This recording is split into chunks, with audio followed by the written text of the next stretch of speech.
भाजपा के नेता बेरोजगारी की बात नहीं कर रहे हैं, महंगाई की बात नहीं कर रहे हैं, जो असली समस्याएं किसानों की, महिलाओं की, उनके बारे में बात ही नहीं हो रही है। ये चुनाव आप अपने लिए लड़िए, आप इस चुनाव को अपने मुद्दों के बारे में बनाइए।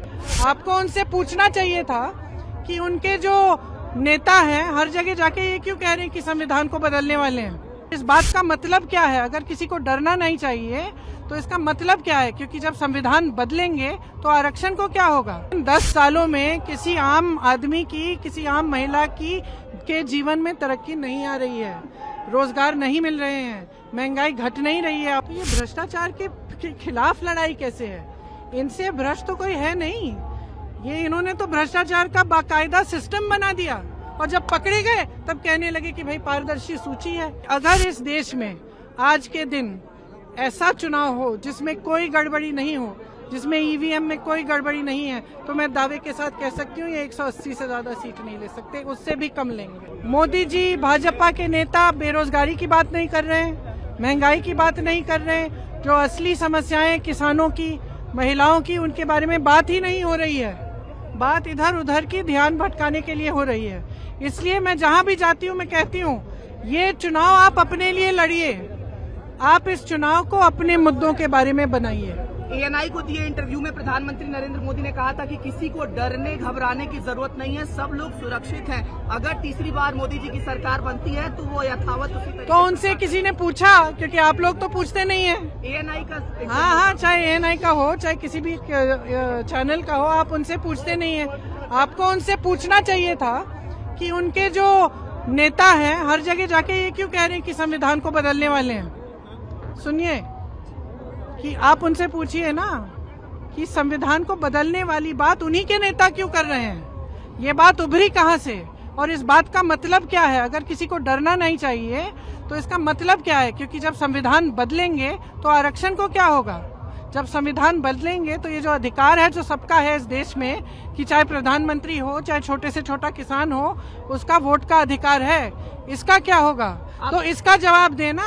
ये कहना काफी नहीं है कि डरिए मत, हम तो वैसे भी नहीं डरते। आप तो उत्तर प्रदेश की प्रभारी भी रही हैं, 80 सीटों में कितनी सीटें कांग्रेस और गठबंधन इस बार एक्सपेक्ट कर रहा है? मैं प्रभारी रही हूँ, ज्योतिषी नहीं रही हूँ। पार की बात कह रहा है, ज्योतिषी नहीं रही हूँ, मैं प्रभारी रही हूँ।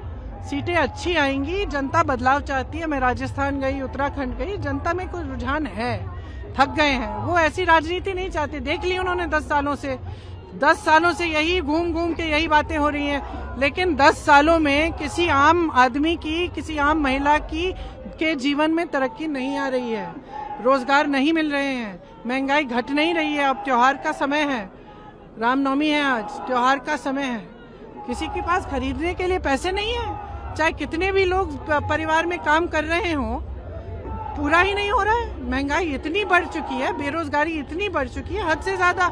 अब इन चीजों के बारे में तो मोदी जी बात नहीं करते। मुझे लग रहा है कि जो मोदी जी के इर्द गिर्द लोग हैं अब तो बताने ही बंद कर दिए, कट गए हैं वो जनता से, क्योंकि जब बहुत सत्ता हो जाती है तो ये अक्सर होता है।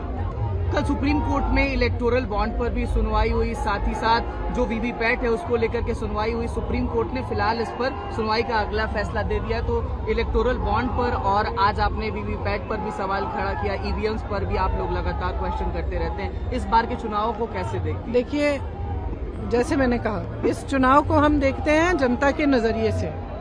जनता जागरूक बने, समझे कि उनके साथ क्या हो रहा है। कल मोदी जी ने कहा कि इलेक्टोरल बॉन्ड के जरिए ये पूरा सिस्टम पारदर्शी हो गया है। वाह! तो ये स्कीम किसने निकाली भाई?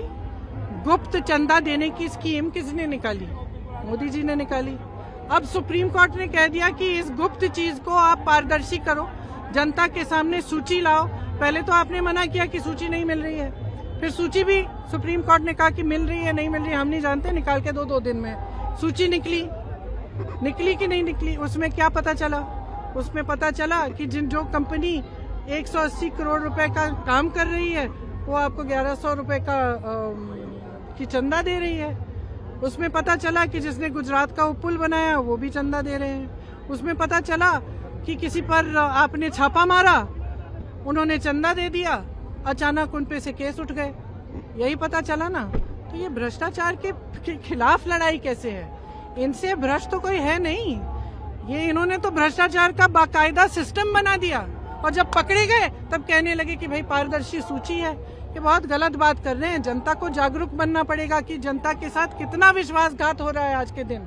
सब जितनी भी देश की संपत्ति है वो ज्यादातर इनके बड़े बड़े उद्योगपति मित्रों को दे चुके हैं। ये जहाँ से रोजगार बनते थे वो सारे साधन बंद हो गए हैं। छोटे मध्यम बिजनेस, छोटे छोटे कारोबार, दुकानदार, जो अच्छे खासे बिजनेस चल रहे हैं देश में, तो जो गिने चुने इनके दोस्त हैं, दो चार लोग हैं, उनको पूरी देश की संपत्ति आपने दे दी। इससे बड़ा भ्रष्टाचार बताइए क्या है? इससे बड़ा भ्रष्टाचार क्या है कि आप पैसों के बल पर चुनी हुई सरकारों को आप खत्म कर रहे हैं, तोड़ रहे हैं। इससे बड़ा एक लोकतंत्र में इससे बड़ा भ्रष्टाचार क्या है? मैं तो समझ नहीं पाती हूँ कि पब्लिक देख रही है, पब्लिक जान रही है कि इस विधायक को 100 करोड़ दिए, उस विधायक को 50 करोड़ दिए, सरकार गिरा दी। अब भाजपा की सरकार आ गई। 2 महीने पहले हमने किसी और सरकार को चुना था।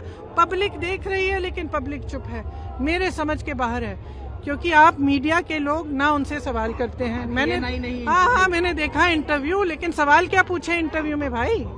सवाल ये पूछिए ना, पूछिए नारी शक्ति की बात करते हैं तो ये उत्तराखंड में जो हुआ अलंकृता के साथ, उनका संरक्षण कौन कर रहे हैं जिन्होंने उनके साथ अत्याचार किया? हाथरस में जो हुआ उन लोगों का संरक्षण किसने किया जिन्होंने वो अत्याचार किया? उन्नाव में जो हुआ, जो उस लड़की को जलाया, उनका संरक्षण कौन कर रहे हैं? तो इन चीजों का जो आप लोग पूछिए ना, आपका काम है पूछना, आप पूछते नहीं है। हमसे सारे सवाल उठाते हैं, हम विपक्ष में हैं, हमारा काम है जनता के लिए लड़ना और हम लड़ते रहेंगे। एएनआई तो सबसे सवाल पूछता है। एक सवाल आखिरी मेरा रहेगा कि इंडिया अलायंस आपने बनाया, इस बार जो एनडीए है वो कह रहा है हम 400 पार कर रहे हैं। इंडिया ने अभी अपना जो सीट्स है वो कोट नहीं किया है। आप अगर एएनआई पर सीट्स कोट कर दें अच्छा तो किस आधार पे ये कह रहे हैं कि ये 400 पार होंगे? यही जाने। वो कह रहे हैं 370। हाँ या 370 अच्छा, या तो इन्होंने कुछ गड़बड़ पहले से कर रखी है कि इनको मालूम है कि हमें 400 मिलने वाले हैं, है कि नहीं? नहीं तो इस तरह ज्योतिषी की तरह कैसे कह सकते हैं कि क्या मिल रहा है? हम इतना कह सकते हैं कि अगर इस देश में आज के दिन ऐसा चुनाव हो जिसमें कोई गड़बड़ी नहीं हो, जिसमें ईवीएम में कोई गड़बड़ी नहीं है, तो मैं दावे के साथ कह सकती हूँ ये 180 से ज्यादा सीट नहीं ले सकते, उससे भी कम लेंगे। मोदी जी, भाजपा के नेता बेरोजगारी की बात नहीं कर रहे हैं, महंगाई की बात नहीं कर रहे हैं, जो असली समस्याएं किसानों की, महिलाओं की, उनके बारे में बात ही नहीं हो रही है। ये चुनाव आप अपने लिए लड़िए, आप इस चुनाव को अपने मुद्दों के बारे में बनाइए। आपको उनसे पूछना चाहिए था कि उनके जो नेता हैं हर जगह जाके ये क्यों कह रहे हैं कि संविधान को बदलने वाले हैं? इस बात का मतलब क्या है? अगर किसी को डरना नहीं चाहिए तो इसका मतलब क्या है? क्योंकि जब संविधान बदलेंगे तो आरक्षण को क्या होगा? 10 सालों में किसी आम आदमी की, किसी आम महिला की के जीवन में तरक्की नहीं आ रही है, रोजगार नहीं मिल रहे हैं, महंगाई घट नहीं रही है। तो ये भ्रष्टाचार के खिलाफ लड़ाई कैसे है? इनसे भ्रष्ट तो कोई है नहीं। ये इन्होंने तो भ्रष्टाचार का बाकायदा सिस्टम बना दिया और जब पकड़े गए तब कहने लगे कि भाई पारदर्शी सूची है। अगर इस देश में आज के दिन ऐसा चुनाव हो जिसमें कोई गड़बड़ी नहीं हो, जिसमें ईवीएम में कोई गड़बड़ी नहीं है, तो मैं दावे के साथ कह सकती हूँ ये 180 से ज्यादा सीट नहीं ले सकते, उससे भी कम लेंगे।